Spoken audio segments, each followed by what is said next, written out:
Boker Tov, Shavua Tov, Mevorach, à tout Am Israël. Que ces paroles de Torah soient pour la guérison rapide de Moshe, Maurice ben Rivka, Sami Shlomo ben Rivka, Eliyahu Hananel ben Ruth Mesodi, Moshe Raphaël Nissim ben Kamil, Rivka bat Menana, Daniel Tamar Atou, bat Fortuné, la réussite de Abraham ben Mesaouda. Parashat Beshalach, vous savez, cette semaine, je vais vous rappeler, il y a une grande ségoula, mardi, de lire la paracha où est mentionné la manne qu'Akadosh Baruch Hu a donnée aux bénis Israël, aux enfants d'Israël dans le désert pendant 40 ans.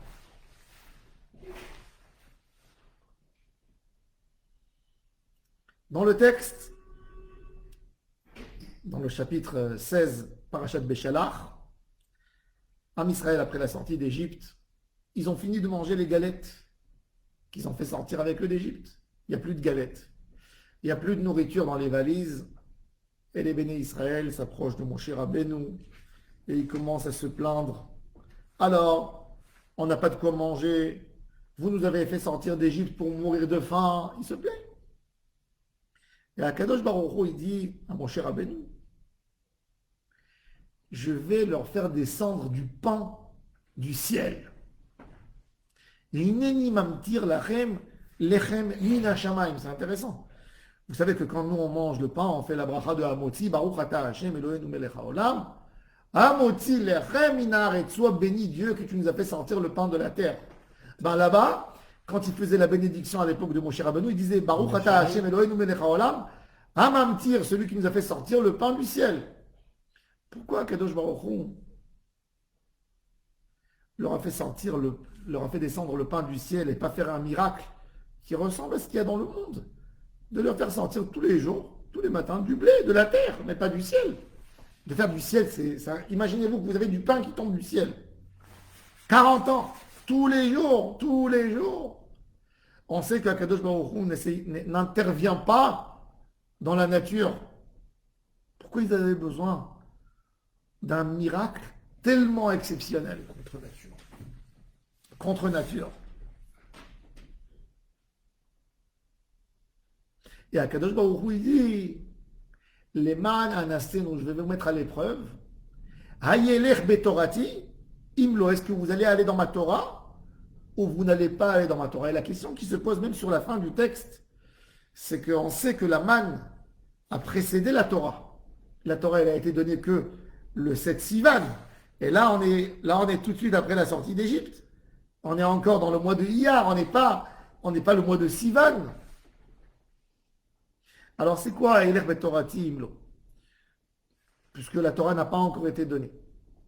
La Mishnah dans Pirkei Avot nous dit Imen Kemach en Torah. S'il n'y a pas de farine, il n'y a pas de Torah. Alors l'explication simple, c'est qu'un homme ne peut pas étudier dans la pauvreté, dans la misère. S'il n'a pas de quoi manger, comment veux-tu qu'il étudie la Torah? Mais il y a un sens caché, beaucoup, beaucoup plus profond. Il faut savoir que la Torah d'Akadosh Baruch Hu, elle ne peut pas être étudiée sans préparation. La plus grande préparation pour l'étude de la Torah, c'est la Emouna. Un homme qui étudie la Torah et qui n'a pas une croyance en Hashem Yitbarach, son étude ne va pas lui amener un lien avec Akadosh Baruch Hu. L'idée de tout, c'est de s'approcher à Akadosh Baruch Hu. La manne, la saveur de la manne, le goût qu'il y avait dans la manne dépendait de la kavana de l'homme quand il ramassait la manne. C'est comme du tofu pour le goût. Exactement, c'est comme le tofu. Maintenant, plus tu approfondis dans ton amour avec Hachem, tu sens le goût que tu veux. Plus tu es éloigné de Dieu, tu sens moins le goût. On voit qu'il y a un moment, il y a des bénis Israël qui se plaignent et qui disent ce pain pourri, ce pain mauvais. Les rêves Kelokel. Pourquoi? Parce que c'était des gens qui étaient détachés complètement de la Emouna en Hachem. Donc pour eux, ils ont mangé du tofu pendant 30 ans. Ils n'en peuvent plus. Ils n'en peuvent plus. Il n'y a aucun goût là-dedans. Mais les tzadikim, s'il veut, ils sentent de la viande, s'il veut, ils sentent du chocolat, tous les goûts possibles, du lait, du beurre, tout ce que vous voulez, il peut sentir. Le icard de tout, c'est la Emouna.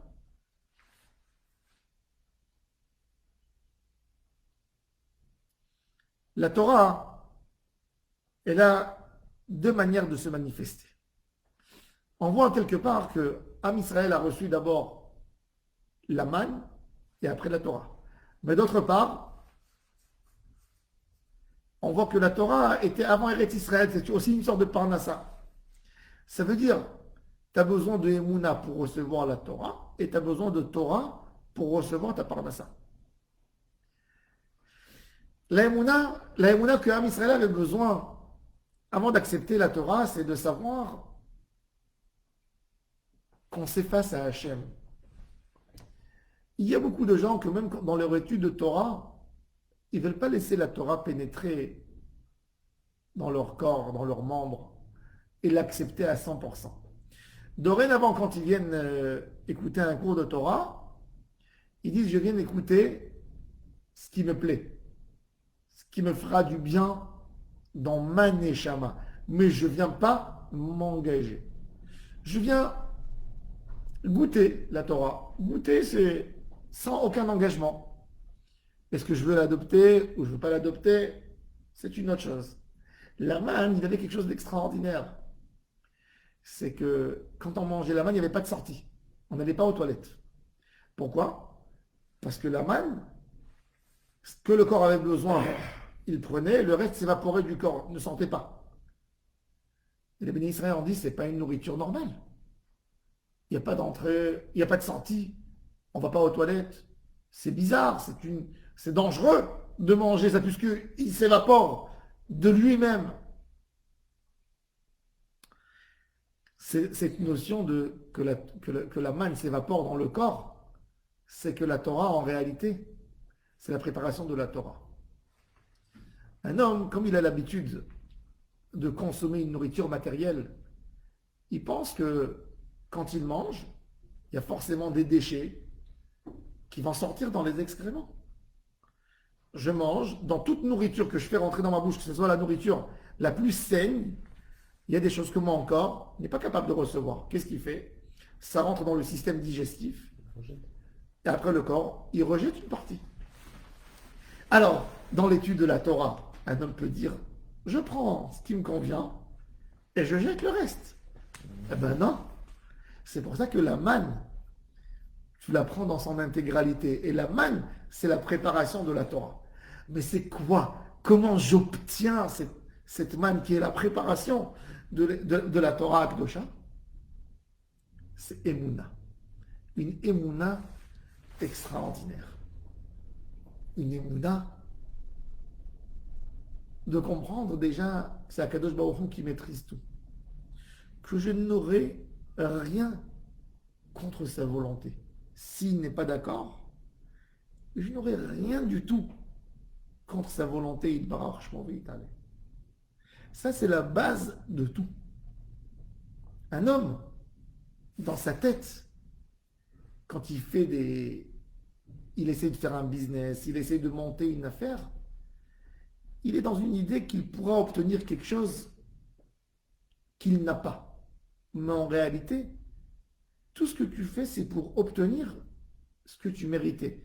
Tu fais une ishtadlout, tu fais un effort pour obtenir ce qui a été écrit à toi, hein, si tu feras. Mais il faut savoir que tu ne prendras pas un rond de plus qui t'a été destiné. Comme il dit le Ramchal, il le dit d'une manière extraordinaire. Il dit, un homme a besoin de travailler pour avoir son pain. Mais ne pense jamais que parce que tu as travaillé, tu as eu ton pain. Tu as eu ton pain parce qu'Akadosh Baruch Hu a décidé de te le donner. Akadosh Baruch Hu a voulu que tu manges ton pain avec un travail. Mais jamais parce que tu as travaillé, tu as eu ton pain. Ce n'est pas ton travail qui t'a amené le pain. C'est Hachem qui t'a amené le pain. En fin de compte, c'est Hachem. Et ça, c'est l'idée conductrice. Alors, Dans la manne, des gens qui ont dit, je vais faire un effort, je vais accumuler, je vais épargner, je vais remplir mes armoires dans ma cuisine, je vais les remplir de nourriture de manne. Et le lendemain, ils ont accumulé, ils ont travaillé toute la journée, ils ont pris des autres. Et quand ils ont ouvert l'armoire, ils ont vu tout était véreux, sauf leur petite assiette qu'il fallait pour manger. Tout s'est abîmé. Cette notion qu'on n'accumule pas, qu'on en prend ce qu'il faut, qu'on ne jette pas. On ne jette pas. Il faut un niveau d'émouna très profond et très fort pour comprendre que j'étudie la Torah, pour recevoir les paroles d'Hachem Yitbarach, pour avoir la Torah dans toute sa sainteté, dans toute sa pureté. Et c'est que comme ça que je peux évoluer en Torah. Je ne peux pas arriver avec une idée de tri. Dans la Torah, je trie. Ça, je prends, ça, je ne prends pas. Non. L'idée de la Torah, c'est une pureté d'esprit. Et Shabbat Kodesh, c'est la Bechina de Emouna, c'est la Bechina de Torah. Shabbat, c'est le jour de la Torah, le Shabbat. Et le jour de la Torah, chaque juif, quand il ne travaille pas Shabbat, c'est une épreuve de Parnassa, surtout à l'époque. Ils sont sortis d'un esclavage, ils sont sortis d'Égypte. Ils ne faisaient pas Shabbat en Égypte.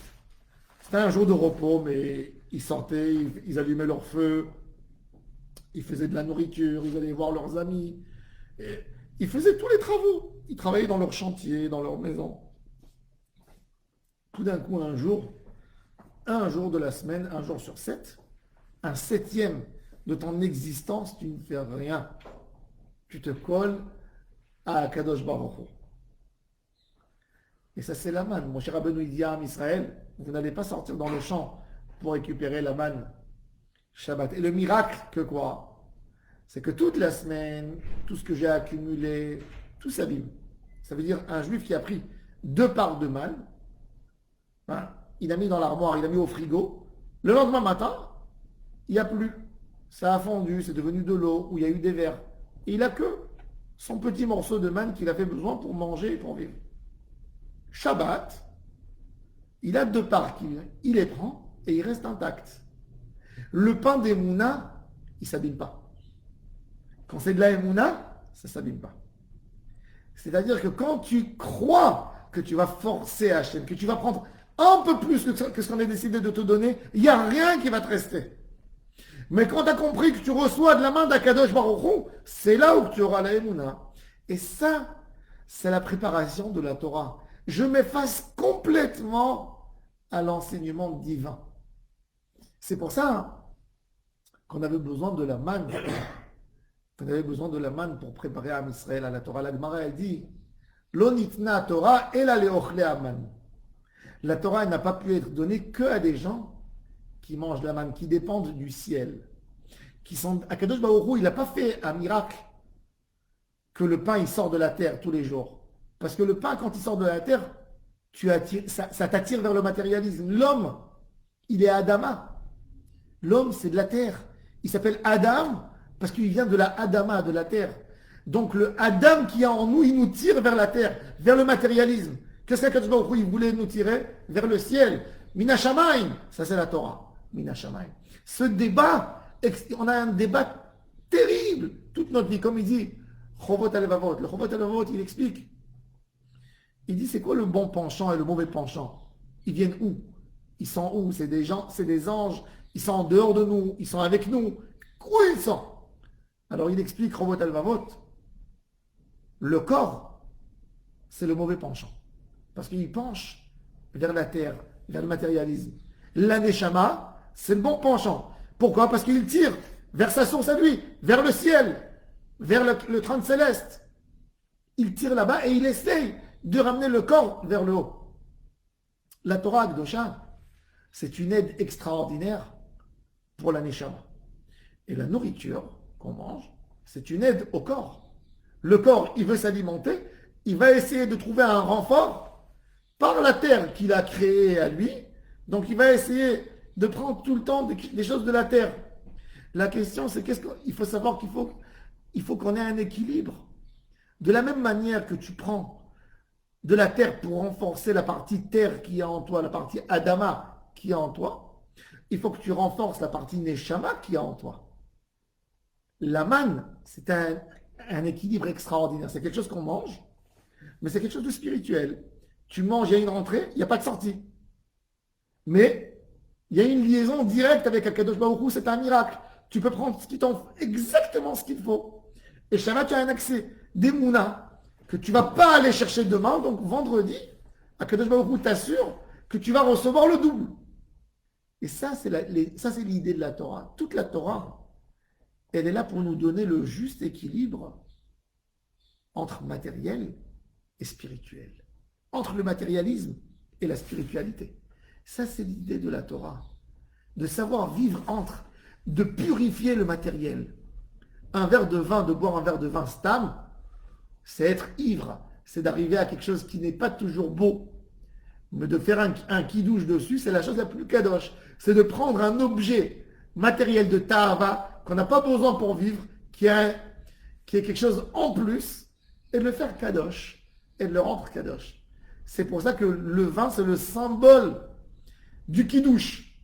Le vin qui n'est pas censé nourrir l'homme, qui est censé lui amener une détente, à lui donner un des plaisirs de la vie. C'est le symbole qu'on prend pour faire le kidouche, la kidoucha, se séparer justement du matérialisme. On se sépare en faisant un travail. Ça, c'est l'idée. Et ça, c'est l'idée exactement de la manne que Akadosh Baruch Hu nous a donné ce flou. Savoir que tu vas aller, tu vas semer, tu vas labourer, tu vas arroser, tu vas t'occuper, tu vas récolter, tu vas moudre. Mais en fin de compte, tu vas manger un pain du ciel. Trouver le ciel dans le matériel. Ça, c'est l'idée. Ça, c'est l'idée. Si on n'a pas ça, on ne peut pas recevoir la Torah. Si on vient dans la Torah avec une approche de matérialisme, on ne va pas se donner à Hachem dans l'intégralité. Avant d'étudier la Torah, on fait une sorte de tri. Comme un homme qui voit une table. Quand un homme il voit une table devant lui, une table avec des plats, dans sa tête, il fait un tri déjà. Il dit qu'est-ce que je vais manger en premier, qu'est-ce que je vais manger en deuxième, qu'est-ce que je ne vais pas manger, qu'est-ce que je vais séparer de ma nourriture. Il est en train de faire un tri. Dans la Torah, tu ne peux pas faire un tri. Tu ne peux pas faire un tri dans la Torah.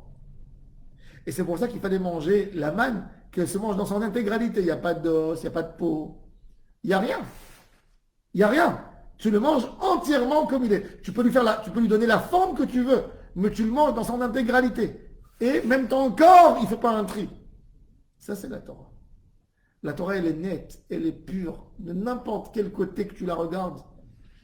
Torah Adonai temima, shlema, meshivat nafesh. Elle prend ta partie nefesh, qui est la partie la plus basse de l'homme. Elle la rend kodesh kodashim. Kodesh kodashim, c'est pour ça qu'on avait besoin de ce préparatif extraordinaire pour recevoir la Torah, la manne. C'est pour ça que c'est écrit avant la Torah. Hayelech betorati, d'abord la manne, et après la Torah. D'abord la Emouna, d'abord s'effacer à Hashem Yitbarach, et grâce à ça, on peut acquérir notre sainte Torah et qu'elle fasse sur nous exactement le même effet qu'elle a fait sur nos ancêtres quand ils ont reçu la Torah dans le mont Sinaï. Je vous souhaite à tous et à toutes une excellente journée et une bonne semaine.